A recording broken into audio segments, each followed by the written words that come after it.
The man once hunted with a $10 million bounty on his head by the US is now being welcomed with a red carpet by President Trump, who once vowed to crush terrorists. He is the president of post-Assad Syria, Ahmed al-Shara. The man Washington called a jihadist is now Trump's newest partner. A handshake that rewrites decades of US policy, a summit that smells less like diplomacy and more like strategy. But what is Trump really after? A stable Syria or a slice of its reconstruction riches? And why, days before this high-stakes meeting, did Trump quietly host 5 Central Asian leaders in Washington, all sitting atop mountains of rare earth and uranium? Is this about peace, power, or profit? Or is it all part of one grand Trump deal? So what game is Donald Trump really playing in Syria and Central Asia? Hello and welcome. You're watching Statecraft with me, Geeta Mohan.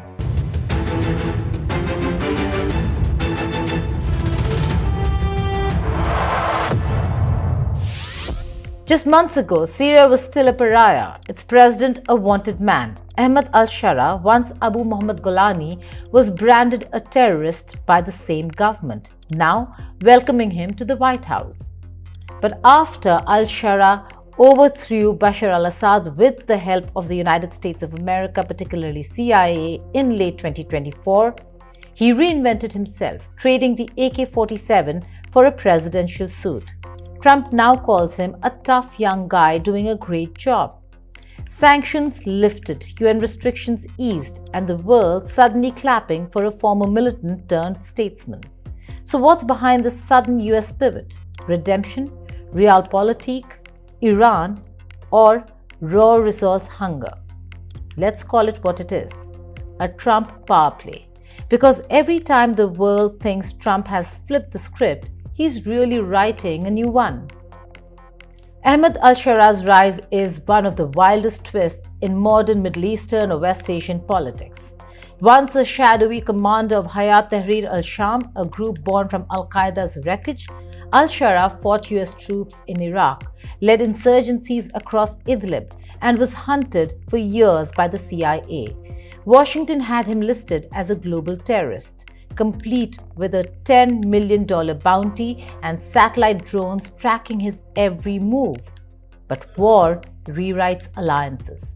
After toppling Assad's regime in 2024 with American support, and after half a century of family dictatorship that Syria witnessed, al-Shara stepped out of the ruins as Syria's new transitional leader. From jihadist to president, from most wanted to most watched, his story became the perfect backdrop for Trump's peace through strength narrative.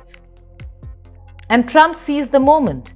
In May 2025, Trump met al-Shara for the first time in Riyadh. Cameras flashed. Trump called him strong, young, and attractive, the language of admiration, not accusation. Sanctions began to melt away.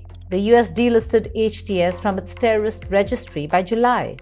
In November, Trump prepared for the ultimate spectacle, a White House welcome for the same man once branded America's enemy. The symbolism is seismic. For the first time ever, a Syrian leader would step foot inside the Oval Office, not as a threat, but as a partner. The meeting was billed as a new dawn. Reconstruction deals, counter-Islamic State or ISIS collaboration, and even whispers of bringing Syria into the Abraham Accords. But beneath the ceremony lies a harder question. What is Trump really buying? Trump's critics say it's about oil, and there's some truth to that. For decades, Syria's northeastern oil fields were battleground prizes, first for IS, that's Islamic State, then for US-backed militias. But the equation has changed. With Assad gone, sanctions lifted, and General License 25 signed, American companies like Baker Hughes are eyeing Syria's energy sector not as spoils of war, but as assets of recovery. Billions in reconstruction contracts now dangle over the desert, pipelines, refineries, and power grids waiting for investment. Trump's new Syria policy isn't about occupying oil fields, it's about owning the future of them, legally, lucratively, and under the banner of peace. This isn't about tanks, it's about tenders. The US wants influence without the infantry. Rehabilitating Syria's oil and gas sector is a diplomatic masterstroke that gives Washington leverage over China, Russia, and Iran, three powers deeply entangled in Syria's past. By turning al-Shara from a warlord into a Western-aligned reformer, Trump has effectively flipped the chessboard, replacing confrontation with co-option. And yet, one detail stands out: the timing. Barely days before al-Shara's arrival, Trump held court with 5 presidents from Central Asia: Uzbekistan, Kazakhstan, Kyrgyzstan, Tajikistan, and Turkmenistan in what he called a meeting of strength. The C5+1 summit looked like routine diplomacy. It wasn't. Trump's real prize wasn't regional stability or goodwill.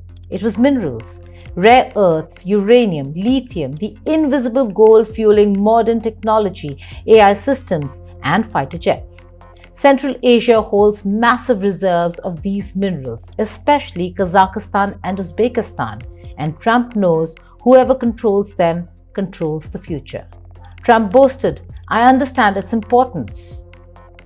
Of course he does. China controls 90% of global rare earths processing, and Trump's trade war has only made that grip tighter. So Trump's new Central Asia charm offensive is less about friendship and more about supply chains.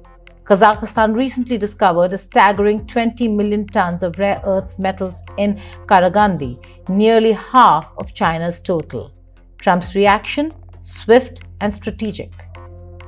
Within months, the United States moved swiftly to turn diplomacy into dollars.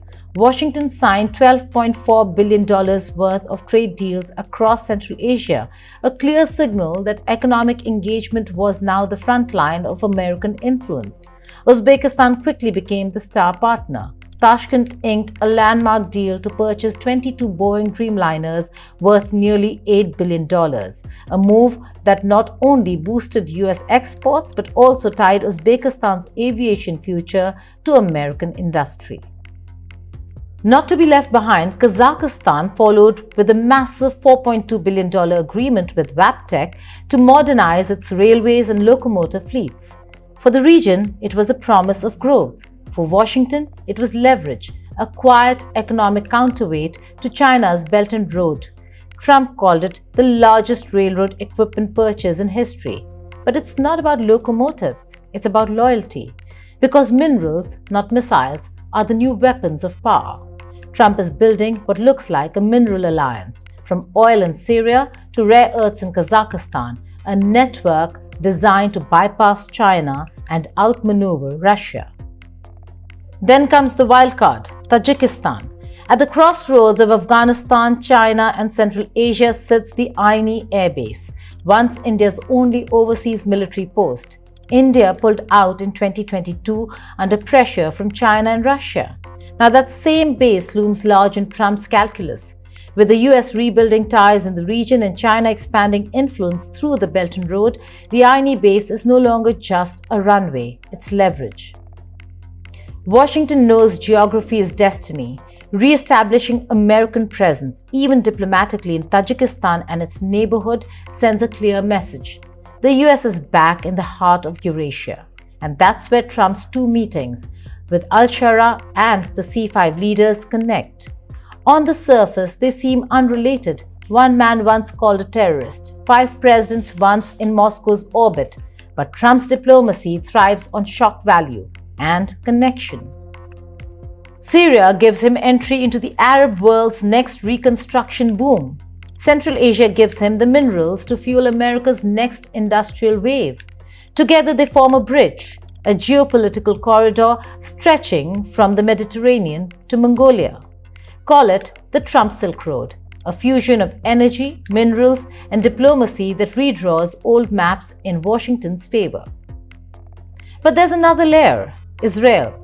Trump's declaration that Kazakhstan will join the Abraham Accords may seem symbolic. After all, Kazakhstan has had ties with Israel since 1992.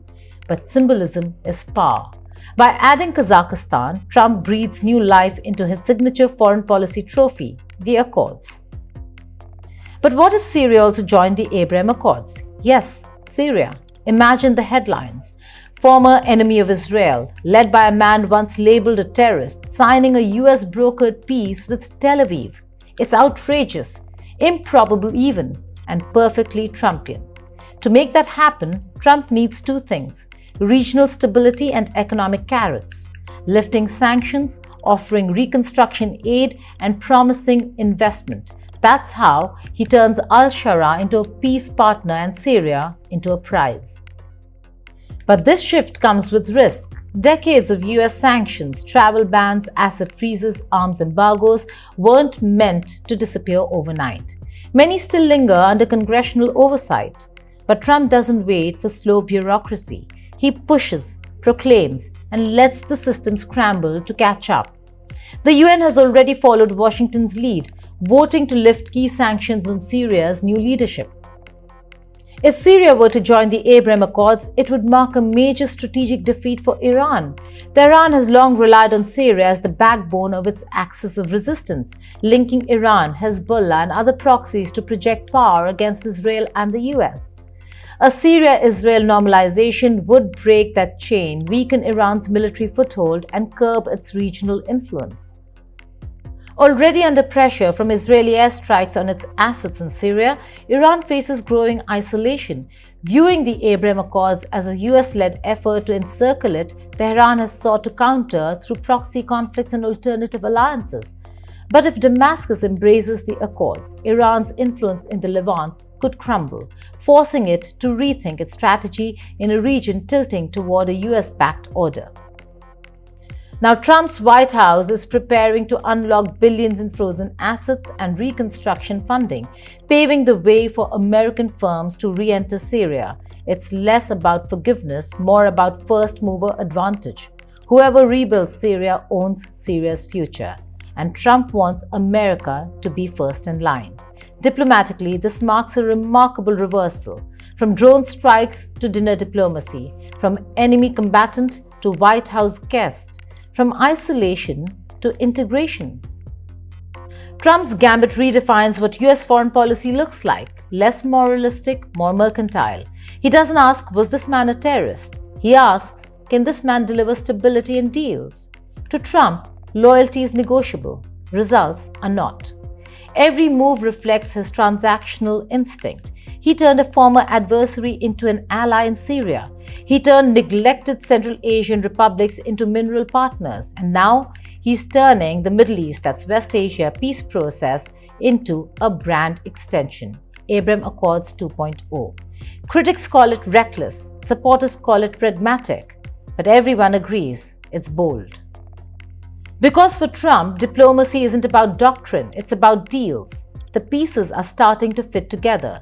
Syria is no longer just a war-torn nation. It's the perfect launchpad for America's renewed energy and geopolitical entry into the Levant.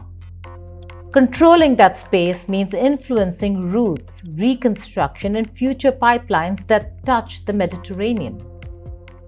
Next comes Central Asia, the land of rare earths, uranium, and untapped minerals that feed the very core of America's tech and defense industries.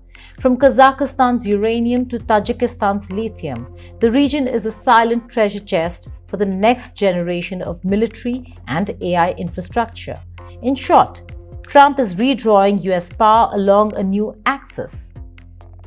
But can a man once branded a terrorist truly be trusted? Can Trump's hunger for resources outweigh the risks of political backlash? And can the US outplay Russia and China in their own backyard while cozying up to Syria? No easy answers, but one thing is clear: Trump thrives on chaos. And in the confusion of old enemies becoming new allies, he finds his strength. He doesn't rebuild the world, he renegotiates it. So here we are, Ahmed al-Shara walking the White House lawn, once a fugitive, now a partner. 5 Central Asian presidents pledging cooperation, once Soviet satellites, now American guests. And Trump smiling, shaking hands, signing deals, selling peace. But make no mistake, this isn't just about diplomacy, it's about dominance. Oil, minerals, influence, the raw materials of empire, rebranded as America First foreign policy. Trump's Syria gamble and Central Asia push may define his second term. They could either cement him as a master strategist who reshaped global alliances or as a deal maker who danced with danger for profit and prestige. Either way, the world's watching. Because when Donald Trump plays the global game, he doesn't play by the rules. Will the world follow his lead or pay the price for his deals? Thank you for watching Statecraft.